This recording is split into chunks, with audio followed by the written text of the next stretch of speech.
Today we're having a look at this IBM System P5 550Q, a mid-2000s 8-way power RISC-based machine which can trace its lineage back to mainframes. In a previous video, I tried to power this thing up and found it needed 240 volts, something not common in our average room here in North America. We'll get that problem solved with varying degrees of success, just to set expectations, and along the way we'll build out a pretty sophisticated network to connect up all my P5 gear. And we'll also spend plenty of time with the HMC, or Hardware Management Console, software running on yet another server, which allows you to remotely manage and configure these big guys. Let's get into it.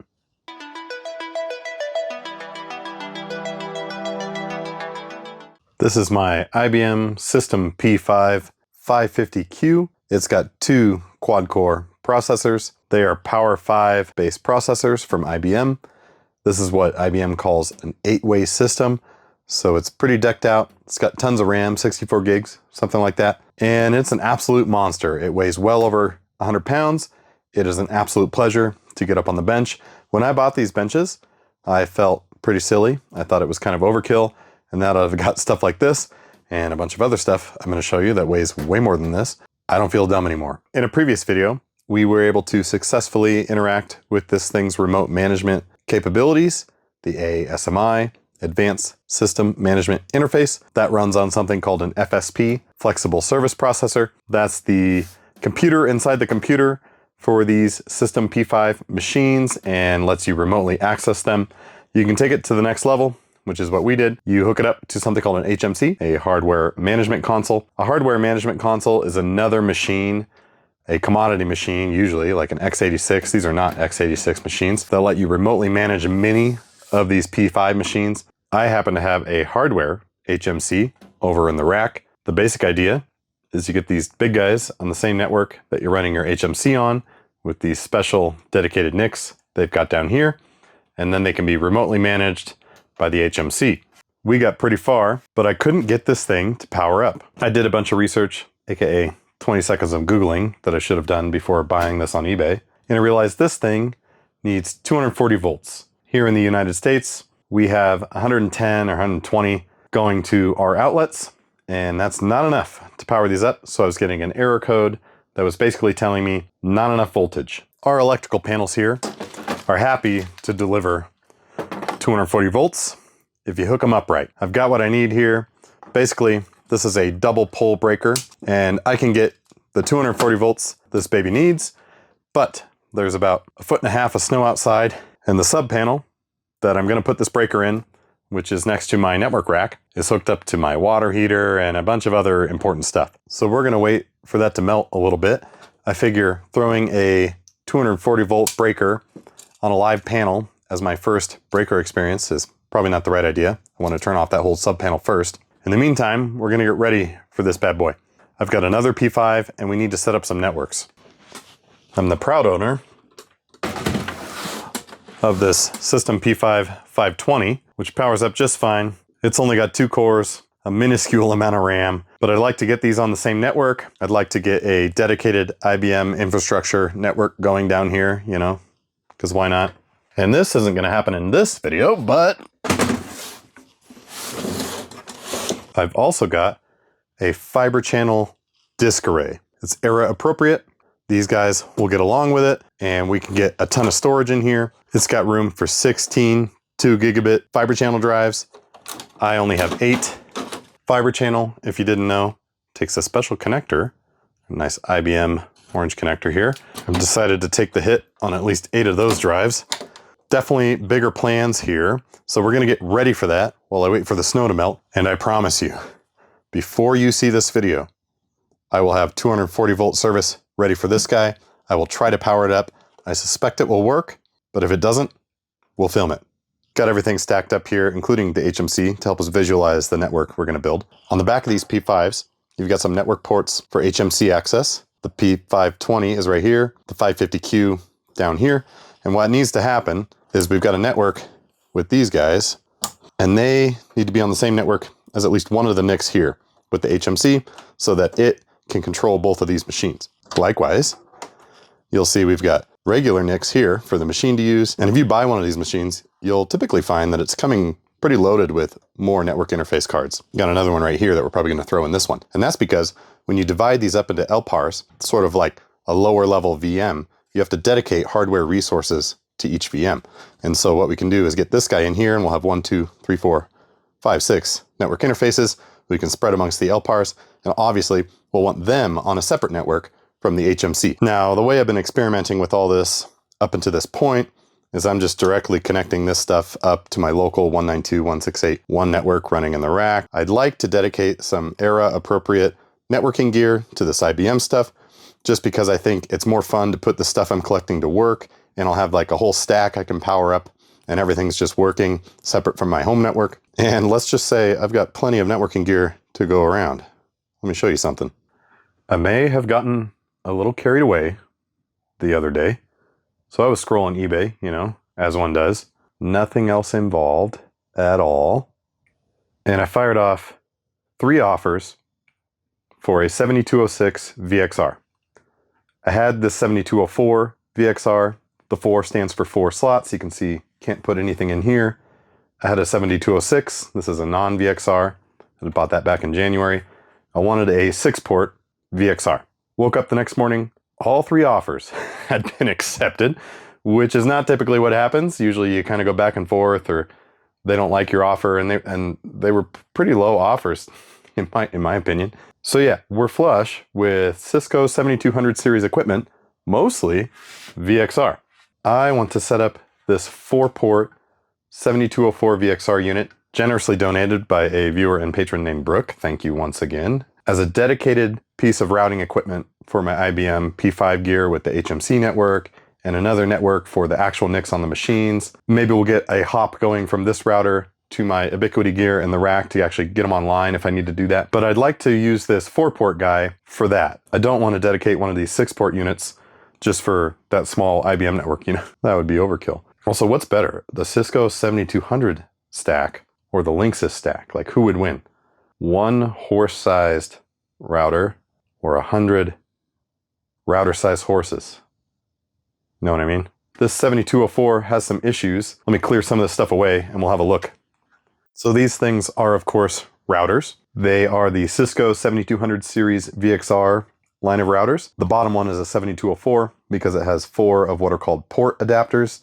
These are modular components that can come in and out. On the top, we've got a 7206 because it's got 6 slots. And I promise this is not a Cisco video, but I can't help myself. This one is clearly older. So these came out in 1998 and lived a very long lifespan. And a lot of them are still in service. Like, there is a non-zero chance you watching this video is flowing through one of these on one of the hops. And I suspect this one was in service until I got it, for reasons I will unveil shortly. It's always fun to look at the branding changes that took place, especially on identical models that are clearly years apart. There's a very old Cisco logo there.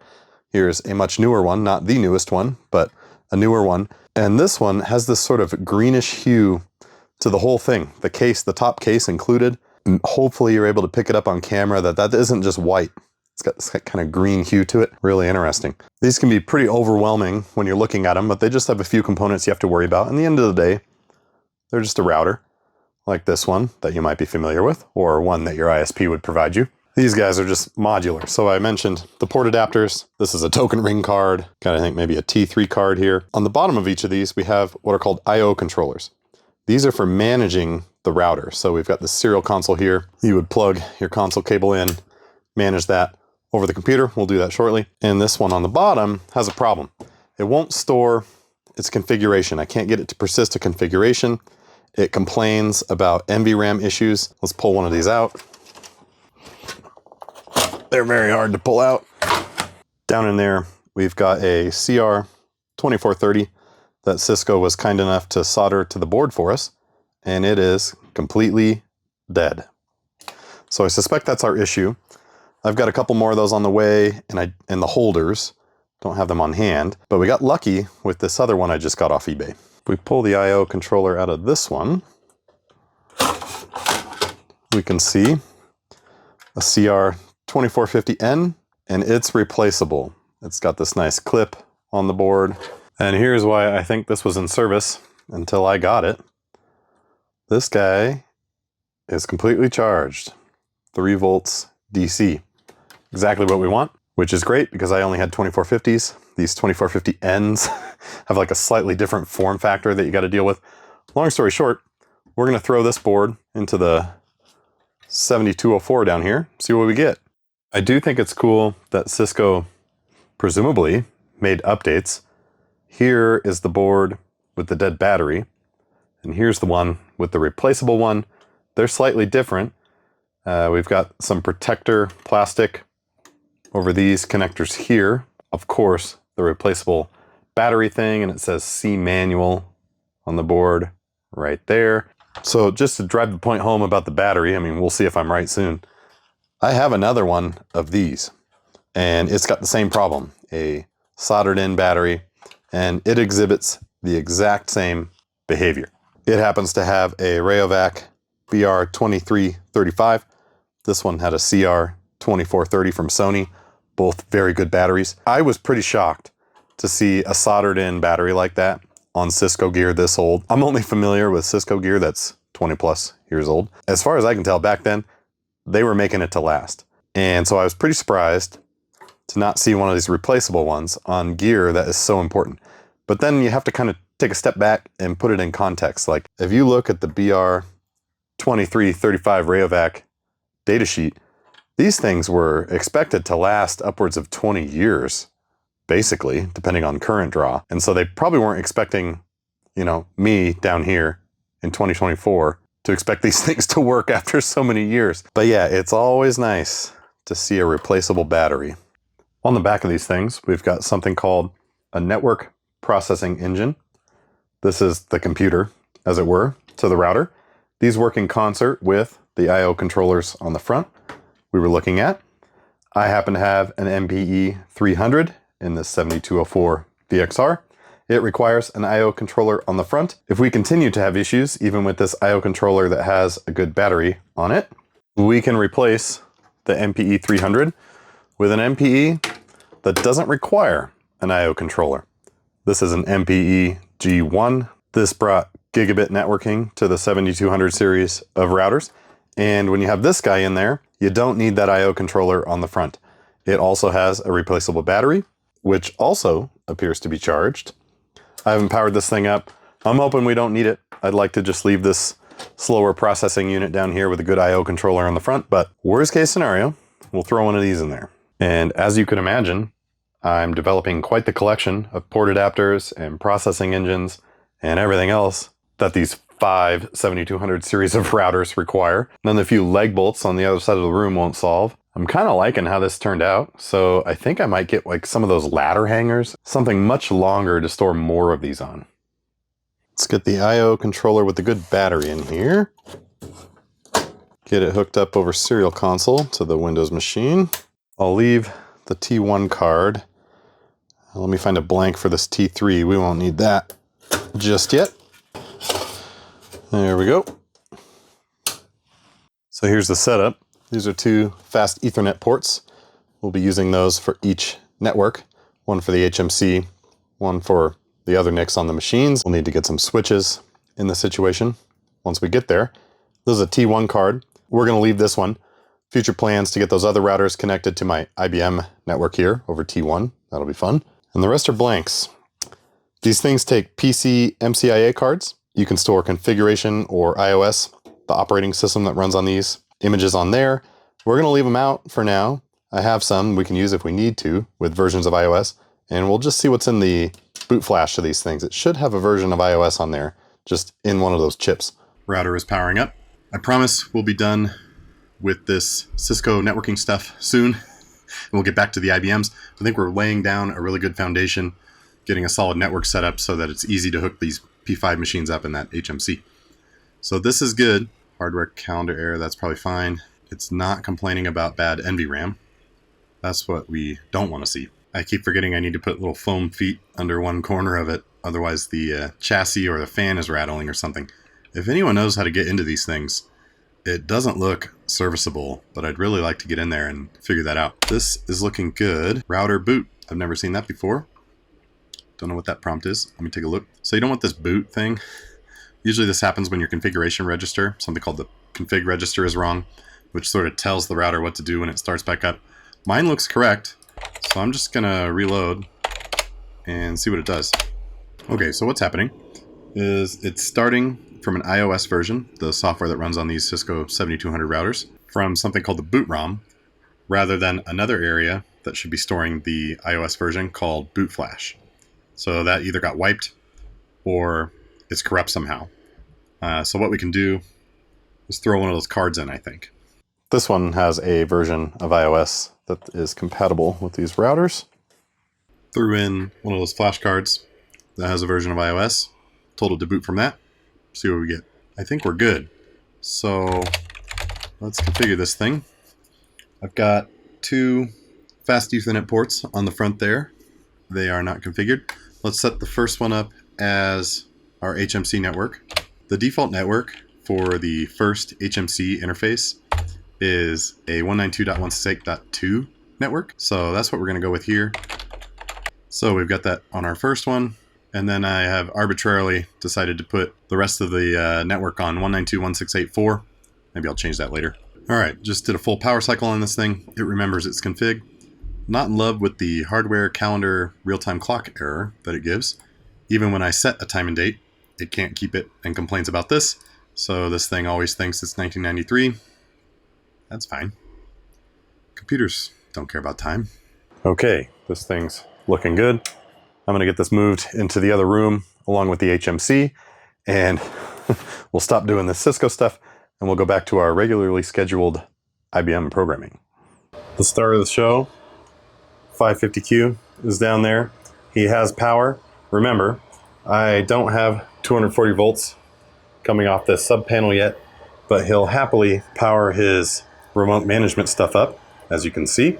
He's sitting there, got the 520, the smaller guy here. This is our physical HMC. This is my furnace making a ton of friggin' noise, I'm sorry. Got the VXR up here, you can see she's fully lit up.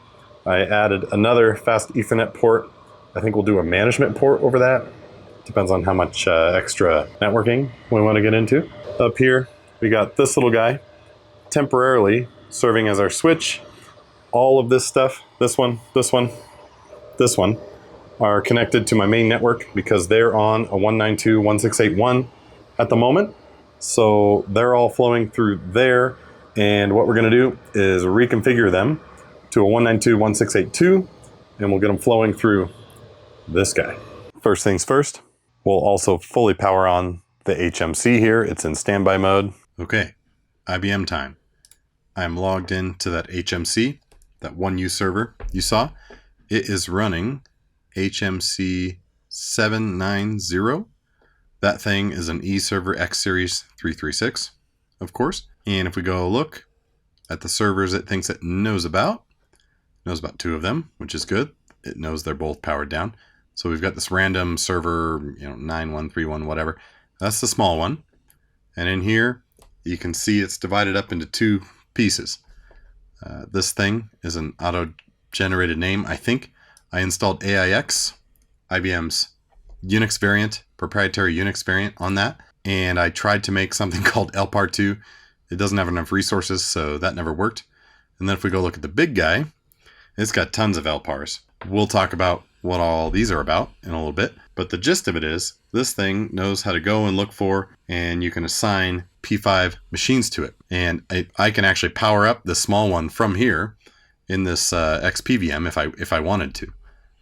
Now, I was looking over here at Power Enterprise Pools, and it says PEP requires a minimum of 2 gigabytes of HMC memory. I can use the command line interface if I want. Now, I'm pretty sure Power Enterprise Pools is a way to share resources across the 2 machines, and I'm also pretty sure I probably don't have the right IBM licensing to do that. But what's all this crap about requires 2 gigabytes of HMC memory? We can solve that problem. Presumably, there's only 2 sticks of memory in there, so let's go over to HMC management. To IBM's credit, I rarely ever look up documentation on what to do in this thing, and so you kind of just poke around and it's not too bad. And so what I'm trying to do right now is SSH into that machine, which I've never done. So I'm looking at HMC management. I've got remote command execution. Yeah, sure enough. Okay, SSH. Yes, I would like that. Off camera, I had been trying to SSH into this thing, wasn't working. So let's see if this works. The default username is HSC root. That's the IP. No good. Let's try putty. Sometimes monitored terminals don't like security settings of these older machines. Anyway, this isn't working. Well, I don't know. All I was trying to do is confirm over the command line how much RAM I have. Let's pull that thing back in here and get it maxed out. That was fun, considering I had put it on the bottom of the stack in there. Let's see what we got. Get this lid off. It's pretty serviceable, as I recall. 2 gigs, my ass. This is way more than 2 gigs. There's no way. Okay, well, that's a 512 stick, to be fair. But, what's that? 1, 2, 3, 4 gigs. What the heck? What is this stuff? PC2. Well, perfect opportunity to give my rant about DDR2 form factors. Get ready for this.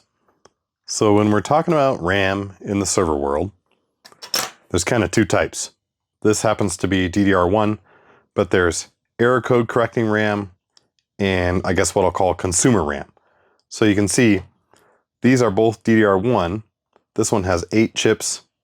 This one has an extra one. That's for error correcting. A lot of the time in a server, you'll see ECC RAM. That's what it's called. And very often a main board that wants ECC will not take this one, the consumer type, and vice versa. That's all good. That's all fine. I think most people understand that. It gets completely bonkers in the DDR2 world. This is a stick of RAM from that HMC. It's what's called registered. Now, you can also get what's called fully buffered. This is also DDR2 RAM, and you can see the notch is different, even though it's DDR2. And there's an F right there to designate that it's fully buffered.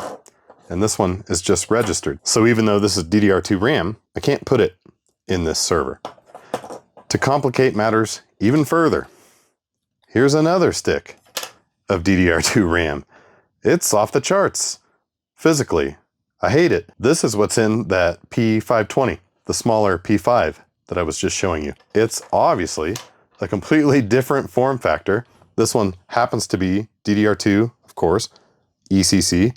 Like, you have to keep all this in mind when you're dealing with the DDR2 stuff. It's ridiculous.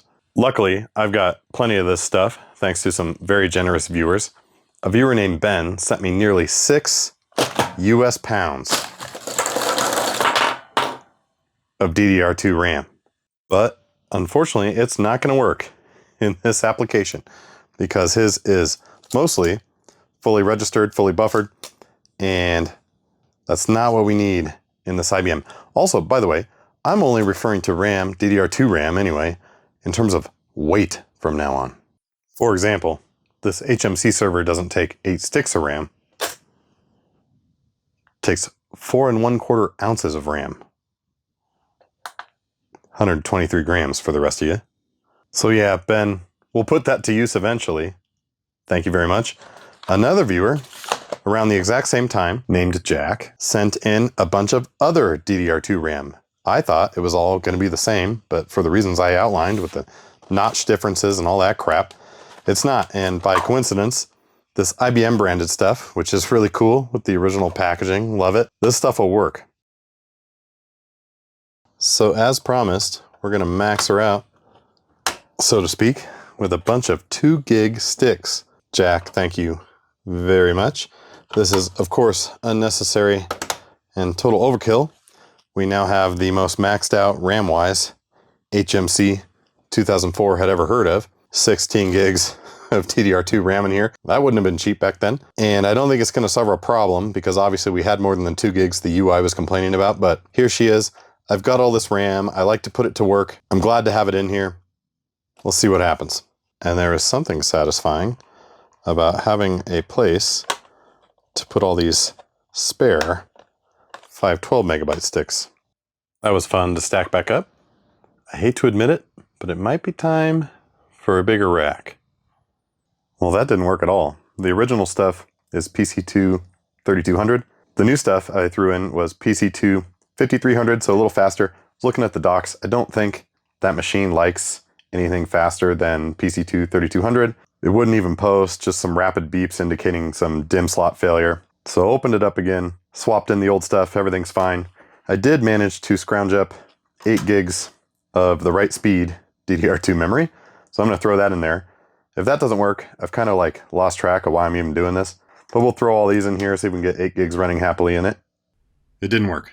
That machine is really picky about its RAM. I've got the original 8 512 megabyte sticks back in, so I guess in a really roundabout way, we did learn we had more than 2 gigs. There's 4 gigs in there. And now when I go to the Power Enterprise Pools page, I just get an HMC REST service error. So we will explore Power Enterprise Pools another day, because it's time to stop messing around and plug that machine in and see if it boots. Check it out. Got the 240 volt receptacle installed. Got the cable I need to go from my 240 volt outlet to the back of that IBM P550. I might switch to the locking style NEMA connectors eventually. In fact, someone locally has some 20 amp locking style NEMA rat gear power stuff that they were gonna hook me up with. If you're watching, I haven't forgot. I'm sorry. So let's go plug this thing in. This setup is getting quite involved.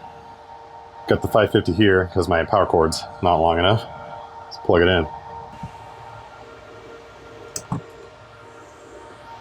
No explosions. It's starting up. We'll wait till the HMC recognizes it. The HMC has locked on. Knows that that thing is powered off. Let's turn it on from here. So we go to Operations, Power On, and we'll say Normal. And it might take a few moments to do a little more stuff. Yeah, see, it's going to show us the reference codes here. Power On transition. That's a good sign.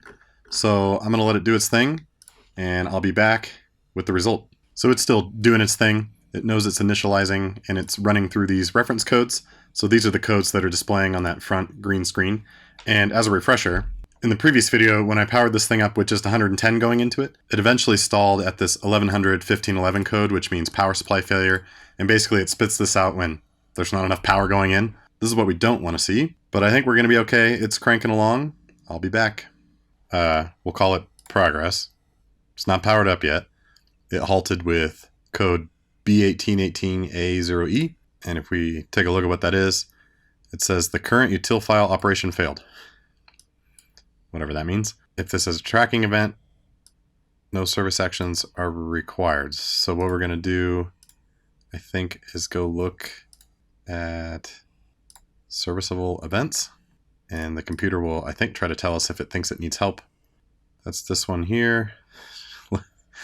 Look how intense this whole operation is. It remembers those power issues. The last time I tried this back in February. It's interesting. A problem has been detected in the service processor firmware.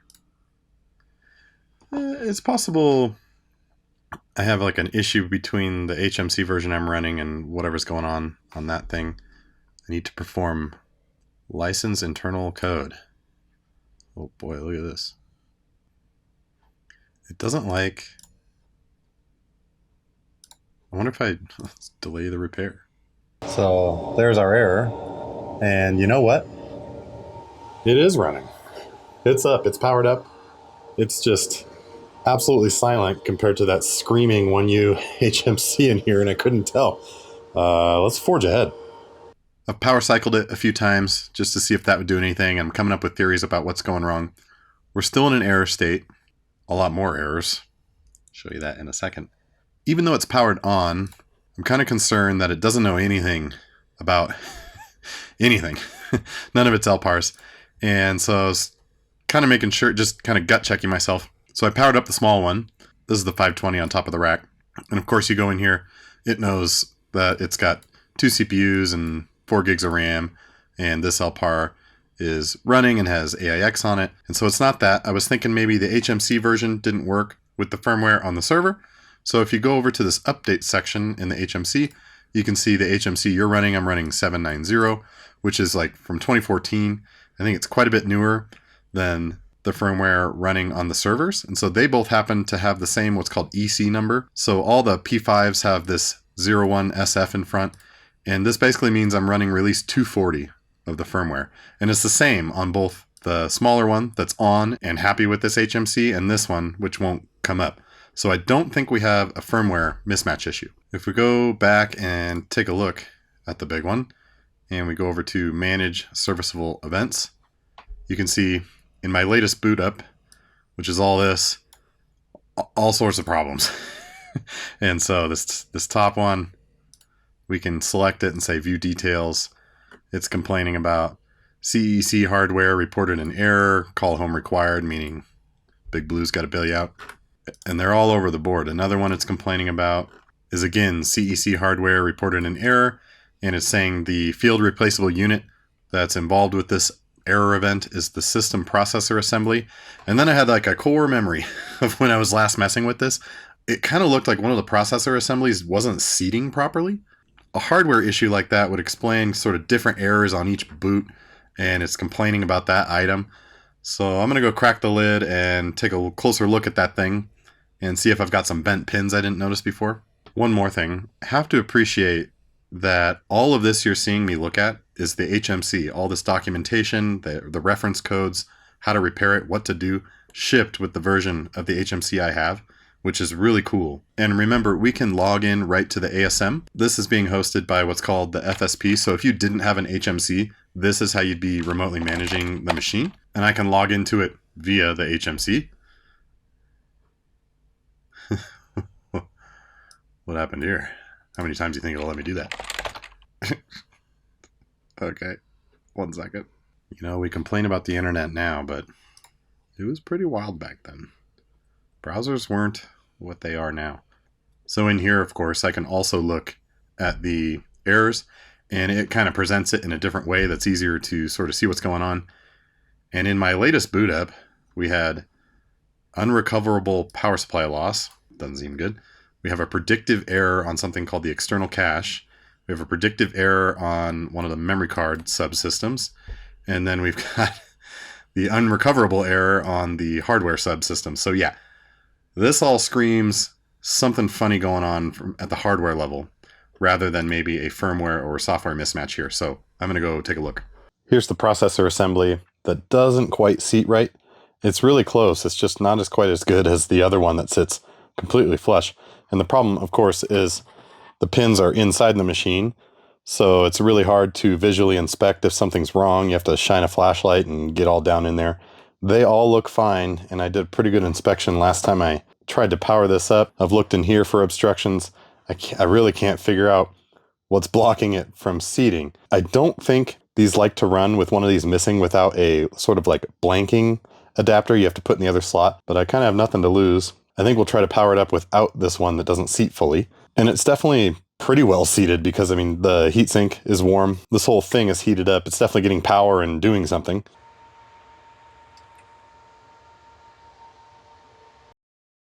Yeah, it doesn't like starting up with just one processor assembly, as I suspected. Kind of tries for a little bit, doesn't even spin up anything, and then ultimately ends with detected AC loss, which can't be true. The lights on both power supplies are blinking away. They're plenty happy, so really weird. I'm going to just reseat everything, and I'll swap the processor assemblies. It's initializing, just told it to power back on.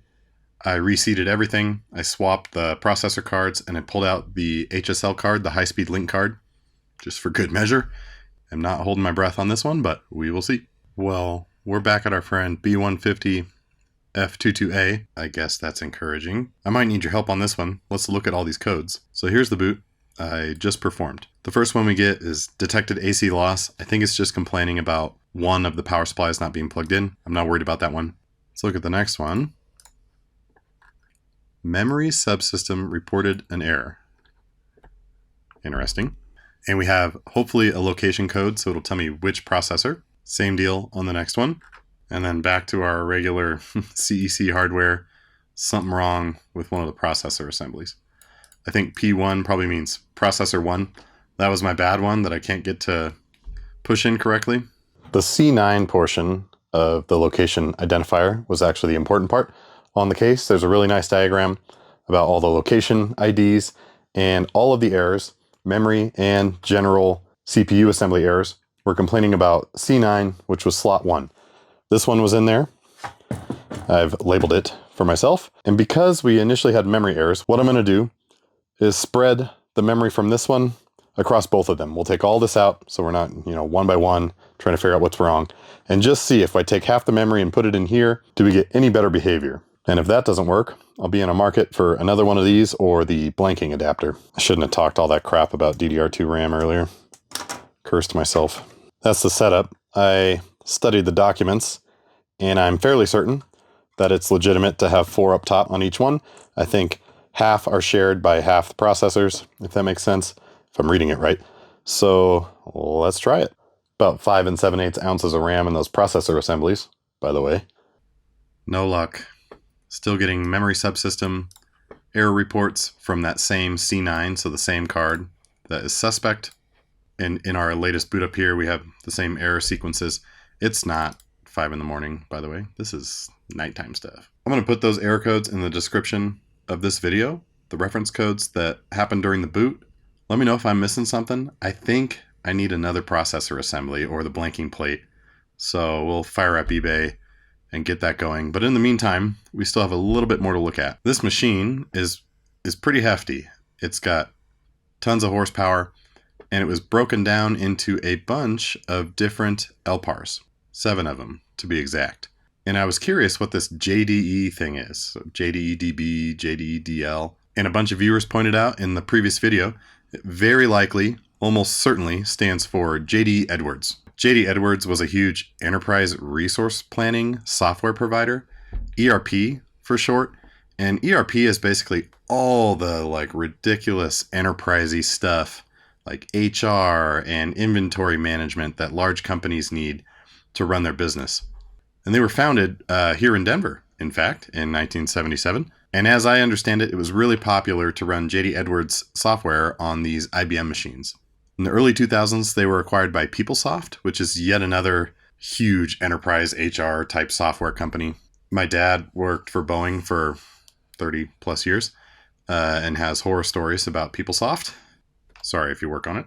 And then right around the time this machine came out, none other than Oracle bought all that. So Oracle is still the owner of JD Edwards and PeopleSoft software. The stuff from the mid 2000s and maybe even now looks basically like you'd expect. Nothing to write home about. Really complex. Kind of looks like this HMC software. But the stuff that was running on the older IBM gear, sort of in the mid to late 90s, has that big time mainframe look. It'd be really interesting to get my hands on any of the JD Edwards software at all, but of course, that's going to be hard. But yeah, we won't be able to do anything with this stuff other than see how much memory and processing units were dedicated to it, because of course the hard drives have been pulled out of that 550. But it's always nice to see some of the history behind these machines. I mean, looks like this was a pretty busy machine for someone. Now, you might be wondering where I was going with the whole networking setup. Well, I want to get the HMC and all the service processors on a 192.168.2 network. Remember, they're all directly connected to my home network, which happens to be 192.168.1 right now. I'd like to segregate that and get them totally separate via this VXR router and some switches. I've already started that work. So the HMC has 2 network interfaces. I've already got one of them on the 192.168.2. You can see I've got this little switch party happening on top of the VXR. The existing network's on the right, the new one's on the left. My thinking is that the service processors each have 2 network interfaces. So I should be able to transition them over to this new network by just setting the other interface there and then dealing with whatever happens in the HMC. I think I'll do that off camera. I'm a little deflated by this P550 not working at the moment, but we'll get there eventually. The next time you see this thing, I'll hopefully have found a CPU assembly board to replace what appears to be the broken one. But let me know if I'm missing something. Maybe I'm just doing something wrong, or there's some other fix I can apply to the one that's there. Once that's sorted, I really want to explore setting up LPARs, the logical partitions that you can use on these P5 machines. We'll do that with this big one for sure, because it's got plenty of resources to share, along with the small one. Aside from this physically not wanting to boot up, the next hardware issue to solve is storage. So I only have 2 of these drives with these really annoying interposer boards that IBM created. Now, I understand that this is going to be a little safer and more reliable and robust when we're talking about hot swapping in and out than the SCSI connector that's actually on the back of the hard drives, but it is expensive to hunt these down. I only have 2 of them. I have 2 more on the way from eBay. The problem being, we need to dedicate a hard drive to each LPAR, at least when we're setting things up like that. And I just don't have enough of these boards. That's where this disk array comes in. It's my understanding that I can set this guy up as a pool of storage that I can split amongst the LPARs on the P5 machines. This thing needs a little bit of repair, hopefully just some body work here. It of course runs over fiber channel, and it's got these huge fiber channel modules in the back. Got some fiber cables stocking up on what I need. Both of these P5s, when I got them, came pretty well endowed with a ton of fiber channel cards, so I don't think that is going to be an issue. We'll be able to spread those out amongst all the PCI slots. Not sure if I need one of those per LPAR. Figure that out. I was hoping to get to the LPAR stage sooner rather than later. I wasn't expecting hardware failure, but we'll get there eventually. There's always replacement parts I can hunt down. And we do have that 240 volt outlet. That was worth my time. I'm glad we have that. We can plug all sorts of stuff into that in the future. Thanks for following along as I tricked you into watching some more Cisco VXR content. And we had a bunch of HMC time with this thing, which was great. It's a fascinating ecosystem, that HMC and the ASMI and how these things all talk to each other. And I can just sit there in one terminal console and see everything that's going on with these machines. Pretty cool. Thank you for making it this far. If you haven't already, don't forget to subscribe. I've got lots more content coming, including a very interesting interview with my dad, who used to own computer stores in the 90s. And if you're interested in helping me figure out what kind of questions I should ask him, Patreon is the place to go do that. I hope I see you in the next one. Thanks for watching.